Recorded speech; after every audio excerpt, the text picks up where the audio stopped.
அனைவருக்கும் வணக்கம். நான் ஏற்கனவே சொல்லியிருந்தேன், முருகர் வர சொல்லி திருச்செந்தூர் வரைக்கும் போயிருந்தேன்.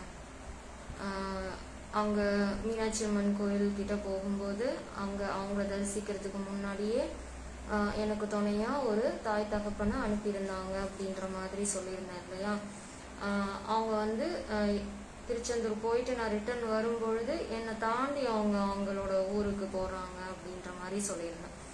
நான் இது என்ன பண்ணியிருந்தேன்னா, இப்போ நான் அவ்வளோ லாங் போகிறேன் அப்படின்றத எந்த எந்த ஊருக்கு போகிறேன்னு மட்டும்தான் கோயிலுக்கு போகிறேன், சாமி தரிசனம் பண்ண போகிறேன். எவ்வளோ லாங் போகிறேன் அப்படின்றத வீட்டில் நான் யாருக்கும் தெரியப்படுத்தலை. பட் ஆனால் நான் வெளியில் போகிறேன். 2 நாளில் இப்போ இன்னைக்கு போகிறேன் அப்படின்னா மறுநாள் நைட்டுக்குள்ளே நான் திரும்ப வந்துடுவேன் அப்படின்ற மாதிரி, சரிங்களா. இப்போது இன்னைக்கு காலையில் கிளம்புறேன் அப்படின்னா நாளைக்கு நைட்டுக்குள்ளே திரும்ப வந்துடுவேன். ஸோ இதுதான் என்னோடய பிளான். 2 நாள் தான், தைரியமாக இருங்க அப்படின்னு சொல்லிட்டு நான் கிளம்பிட்டேன். சொல்லவே இல்லை எந்த ஊர் போகிறேன்னு நான் சொல்லவே இல்லை. இது என்ன ஆச்சு அப்படின்னா, நான் ரிட்டர்ன் வர்றதுக்குள்ள 2வது நாள் காலையில் என்ன ரெகுலராக பார்க்க வர குழந்தைங்கள ஒரு குழந்தை அம்மா அப்பா கிட்ட என்ன சொல்லியிருக்கா, நான் இப்போ எங்கேருந்து வரேன்னு தெரியுமா, திருச்செந்தூர்லேருந்து வரேன் அப்படின்னு சொல்லிட்டு ஜஸ்ட் அந்த ஒரு வார்த்தை மட்டும்தான் அவள் பேசியிருக்கா. பேசிட்டு அந்த ஒரு வார்த்தை மட்டும் பேசிட்டு கிளம்பிட்டான். அப்போ உடனே அப்பா அம்மா கிட்ட சொல்லியிருக்காங்க, ஒருவேளை திருச்செந்தூர் போயிருப்பாளோ அப்படின்ற மாதிரி அப்பா அம்மா கிட்ட சொல்கிறாங்க. ஸோ அப்போ பாருங்க, என்னை வர சொல்லிட்டாரு.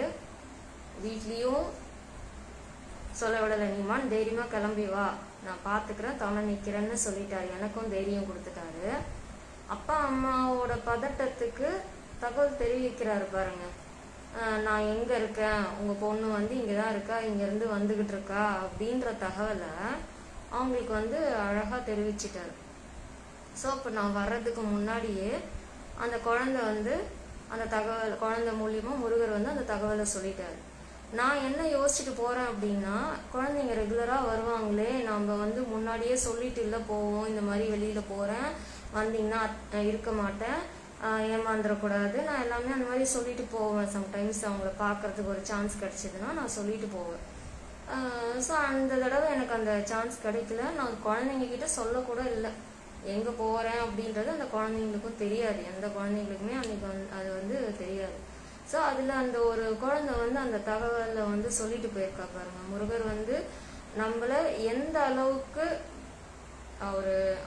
அவரை நம்ம மனதார நேசிச்சிட்டோம் அப்படின்னு சொன்னா, அவர் எந்த வடிவில் வேணாலும் நம்மளை பாதுகாப்பாரு, நம்மளுக்கு துணை நிற்பாரு. அதனால நம்பிக்கையை கைவிட்டுறாதீங்க. எந்த ஒரு இறைவனை நீங்க வணங்கினாலும் முழு நம்பிக்கையோட ஆத்மார்த்தமா வணங்குங்க. ஸோ உங்களுக்கு கண்டிப்பா அவங்க துணை நிற்பாங்க. உங்களோட நம்பிக்கை தான் எல்லாத்துக்குமே மூலதனம். நன்றி.